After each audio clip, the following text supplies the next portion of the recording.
Fala turma, sejam bem-vindos a mais um vídeo aqui do canal. Hoje eu vou falar de um tema aqui que talvez seja um tema um pouco controverso.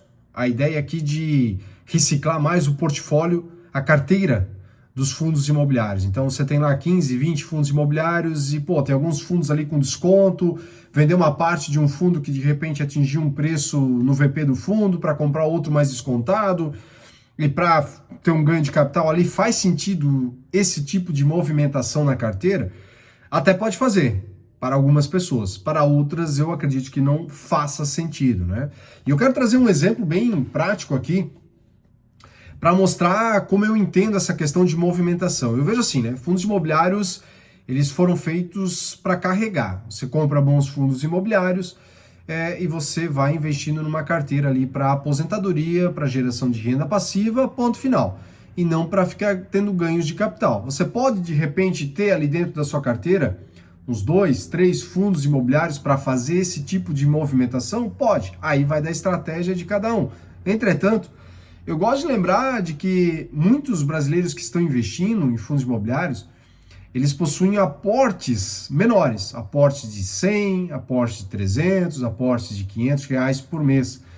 E eu vejo que quando se faz aportes nesses valores, o ganho não é tão significativo e é mais interessante, a meu ver, montar logo uma carteira de investimento com o foco em bons fundos imobiliários para carregar aí para o longo prazo.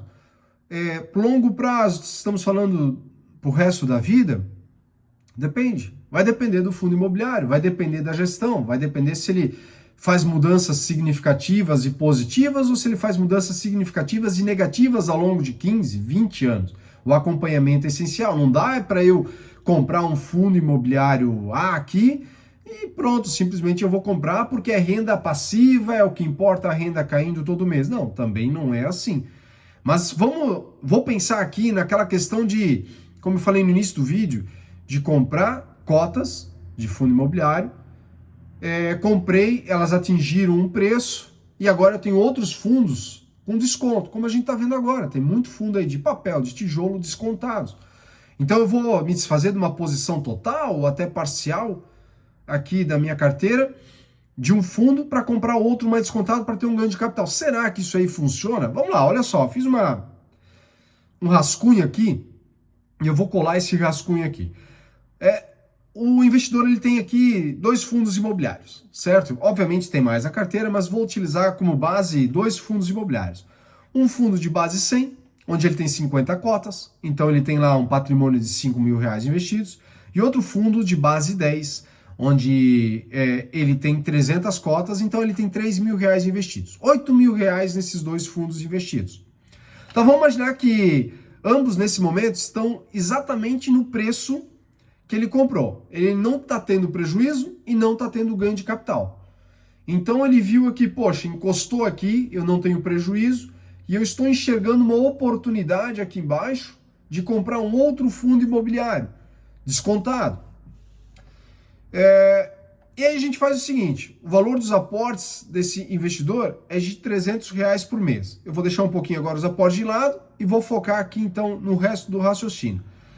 Faz sentido, de repente, eu vender 25 cotas desse fundo, base 100, ou então R$ 2.500, para eu comprar com 20% de desconto um outro fundo imobiliário?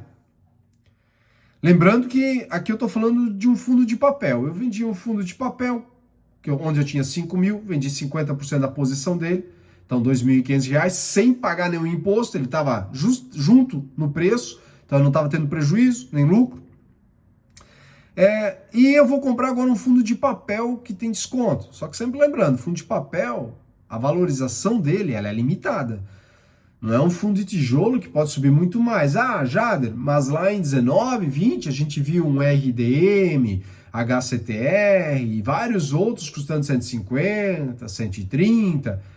Aquilo ali eram outros tempos. Não acredito que isso vá acontecer tão cedo. Eu acho que os investidores estão aprendendo, mesmo os que começaram há 2, 3 anos, com tantos vídeos que nós temos aqui distribuídos no YouTube, os investidores estão aprendendo a selecionar melhor e entender aí que há um preço a se pagar nos fundos imobiliários.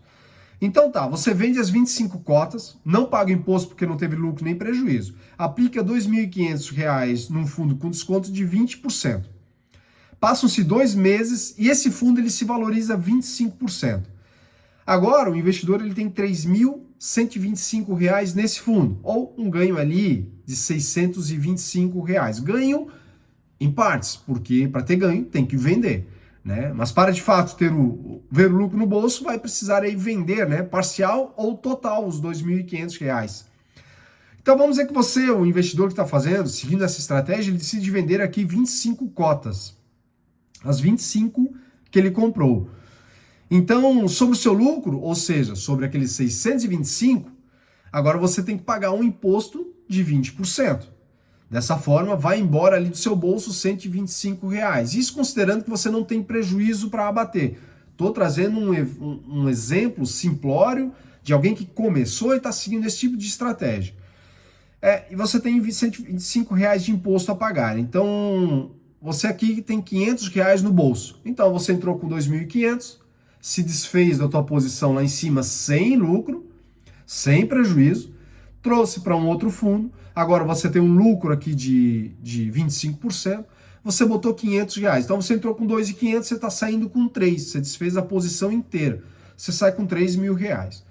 Aí eu vou te fazer duas perguntas aqui. A primeira, esses R$ 500, eles mudaram algo de significativo ali na tua vida? Primeiro ponto, lembrando que esse lucro foi obtido 2 meses depois, certo? Esses 25% de valorização. E isso colocando numa hipótese em que o cenário dos fundos imobiliários melhoraram bastante. É por isso que tu conseguiu ter esse up de 25%. Porque se eu voltar aqui no cenário atual, quando eu estou gravando esse vídeo, 19 de março de 2025, a gente vai ver que poucos fundos subiram ali mais do que 15%, 18% em um mês, né? Então, em 2 meses, você teve R$ 500 ali de lucro, já descontando o imposto. Então, 250 a cada mês. Teus aportes são de 300. Então, esses R$ 500, essa é a primeira pergunta. Eles fazem alguma diferença significativa de dizer assim, lá na frente, vai fazer uma diferença, uma baita diferença na tua vida? Tenho minhas dúvidas. Não seria mais interessante procurar aumentar os aportes financeiros, os aportes que você tem todo mês ali para fazer, ganhar mais, focar mais na renda, focar mais no seu trabalho para conseguir aumentar a sua renda e fazer aportes maiores logo em bons fundos? Essa é a primeira pergunta que fica aqui. A segunda pergunta, agora que se você se desfez de toda essa posição, certo? Você se desfez da tua posição lá daquele primeiro fundo. Você vai conseguir comprar aquele primeiro fundo a um bom preço de novo? Comprar 25 cotas daquele primeiro fundo a um bom preço de novo? Porque afinal, se você tinha um bom fundo aqui, que ele estava empatado, ele não te dava prejuízo e não te dava lucro. Quer dizer, ele é um bom fundo, ele não tem muito desconto. Não é muito vendido, ele não é vendido aqui, a cota não negocia com muito deságio. Você, tanto é que você vendeu ele ali no 0 a 0. Porque ele não tem desconto, por isso você comprou um descontado onde o mercado não olha tanto assim para ele, certo? Mas é um bom fundo também. E aí fica a pergunta, você vai pegar teus R$ 2.500, ou aliás, os R$ 3.000, né? Já que você teve um lucro de 500, você vai conseguir comprar as 25 cotas agora com esses R$ 3.000? Ou o fato daquele fundo que estava descontado 20%, valorizou 25%, será que pelo fato de esse fundo aqui, que tinha um desconto mais significativo, ter valorizado 25%, não fez também que o outro fundo, onde você vendeu no 0 a 0, também já não se valorizou de repente mais 10%? Fica essa questão. Então você saiu de um fundo no 0 a 0, veio com a ideia de comprar um mais descontado, você operou aqui um lucro bacana, não vou entrar de novo no mérito se mudou algo na sua vida, só que agora você quer voltar para aquele teu bom fundo, aquele fundo que você dizia, não, esse aqui é um bom fundo. Não volta mais. Ou volta comprando menos cotas. Vale a pena? Né? Então vamos lá, né? Tem que lembrar aqui de que tudo que eu falei é arredondando tudo. Deu tudo bonitinho. A valorização dos 25%,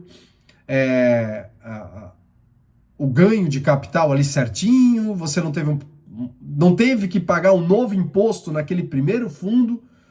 Lembra? Eu falei lá no início, você não paga o imposto aqui, naquele fundo onde você vende 25 cotas. Aqui você não está pagando imposto. Aqui você está saindo no 0 a 0. Agora vamos imaginar que você saísse no lucro aqui também. Você também tem um imposto de 20% para pagar aqui. Para daí comprar, para tirar os teus 2.500 e comprar as outras cotas lá, né? Aí, seguindo ainda o raciocínio aqui, lembre também que os aportes do investidor, desse investidor, ou talvez seja o seu caso, são de R$300, né? Para chegar aos 5 mil no outro fundo e mais 3 mil no outro, você levou aproximadamente 28 meses para conseguir ter esses R$8.000 aplicados. Eu não considerei o reinvestimento dos dividendos porque nesse momento o processo é bem devagarinho, né? 300 por mês, 300 por mês. Então eu arredondei a conta levando só em conta aqui os aportes. Então vamos descontar um mês, 27 meses você levaria para fazer esse montante de 8 mil para de repente aí fazer essa operação que eu estou citando aqui no vídeo.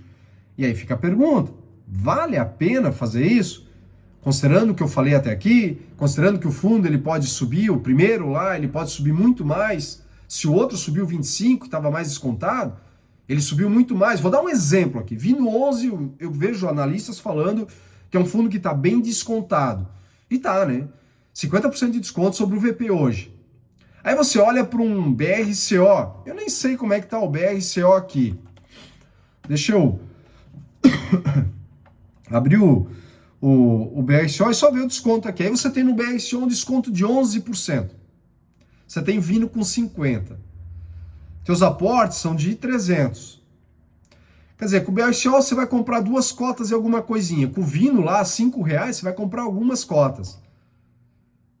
Vale a pena fazer esse tipo de movimentação? Porque assim, se o Vino subir a uns R$8, o VP deles é lá em 10 alguma coisa, subir a uns 8, 8,50, o BRCO provavelmente vai estar negociando 105 hoje, vai estar sendo negociado com toda certeza a uns R$130. Porque se o mercado está olhando para o Vino, 11, e enxergando que ele está valendo os seus 8, que ele não tem mais o risco de toda aquela alavancagem e tudo mais, ele está valendo os seus 8, o BRCO, ele vai bater os seus, eu falei 130, os seus 20, 125, é R$130.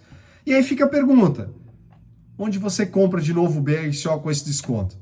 Ah, mas Jader, aí eu posso vender o Vino 11 com lucro, afinal eu comprei a 5, ele está a 8, eu vendo, legal. Aí duas questões de novo, você desconta aqui 20% de imposto, então você já tem um lucro menor, e aí fica a pergunta, o que você vai comprar? Porque, vamos lá, se um fundo como um Vino 11, que eu entendo que é um fundo problemático, ele subiu bastante,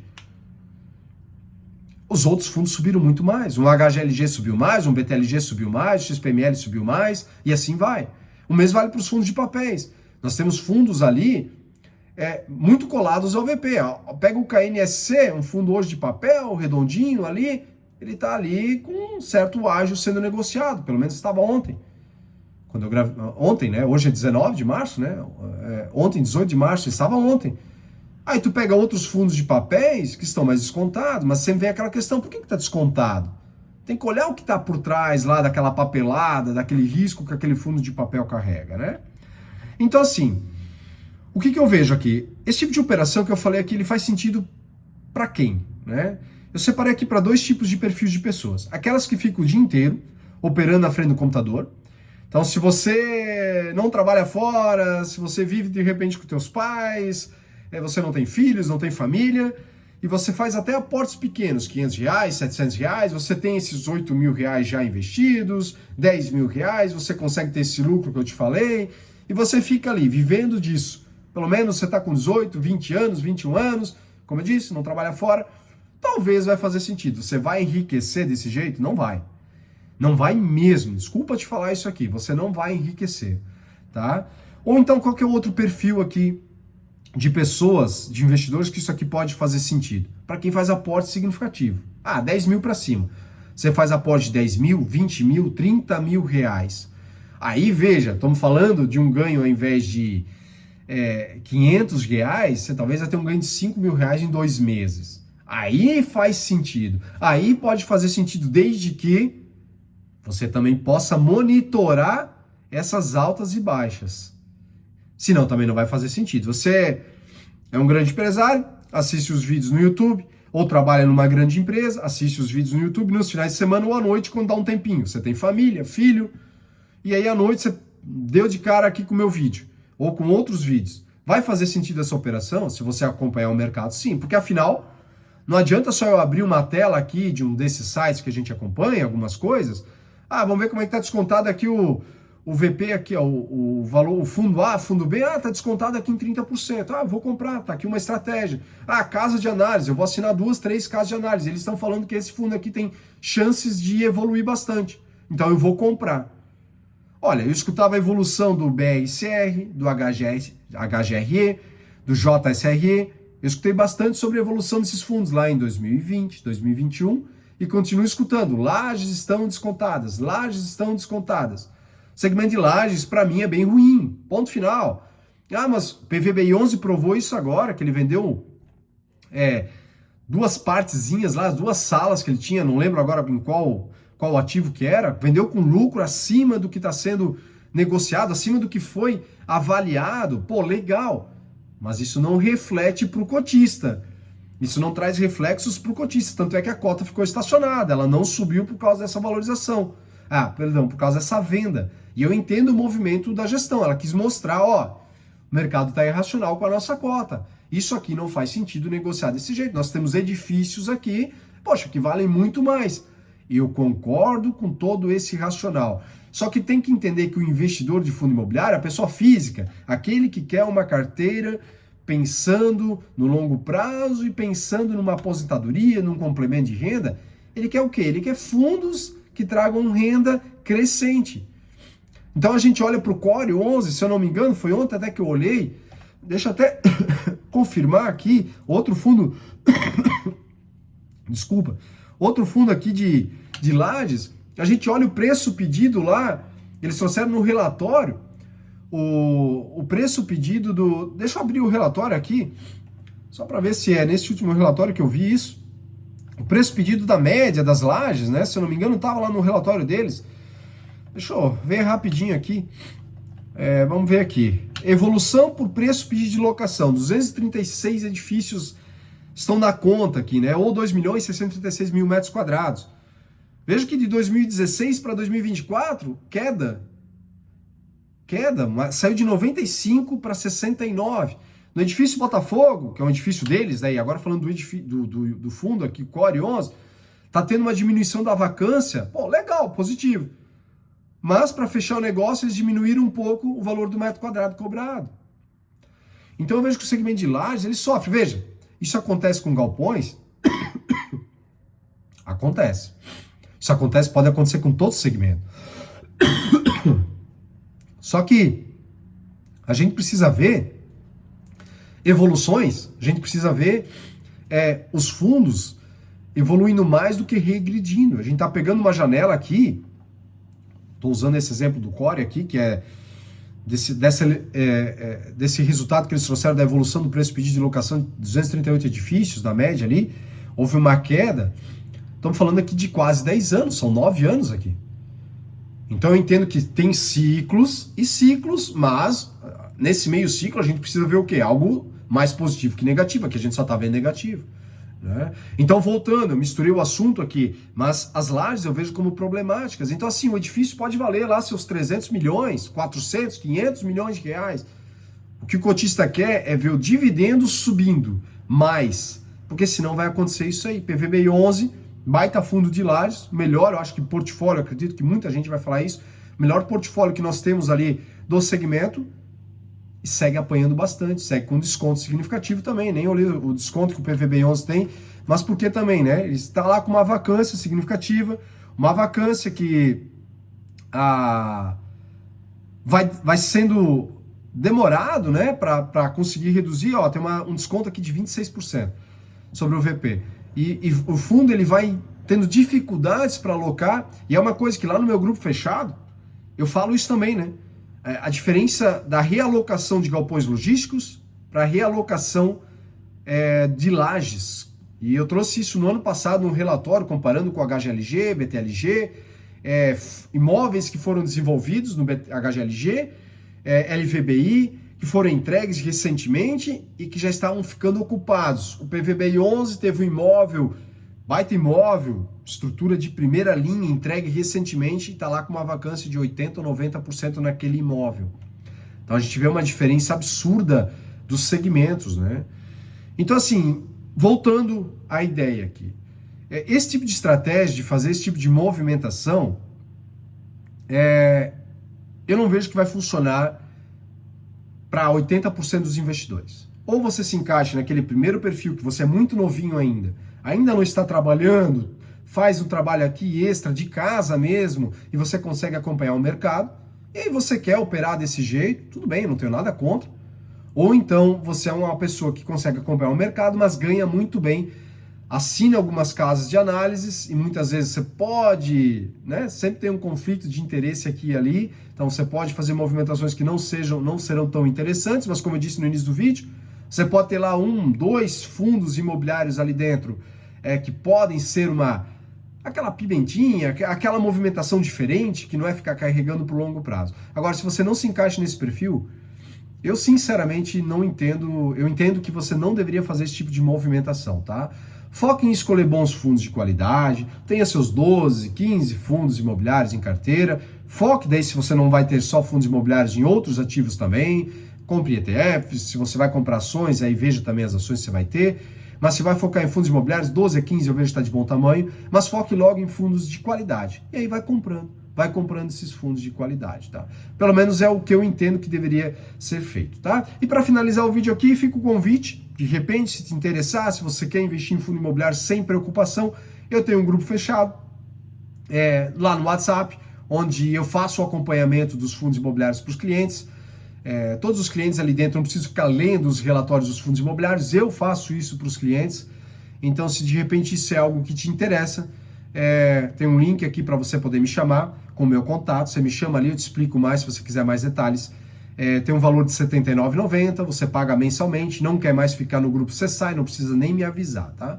Então, se isso fizer sentido de repente para você, você pode me chamar aqui, que eu trago mais detalhes ali a respeito do grupo para você, tá bom?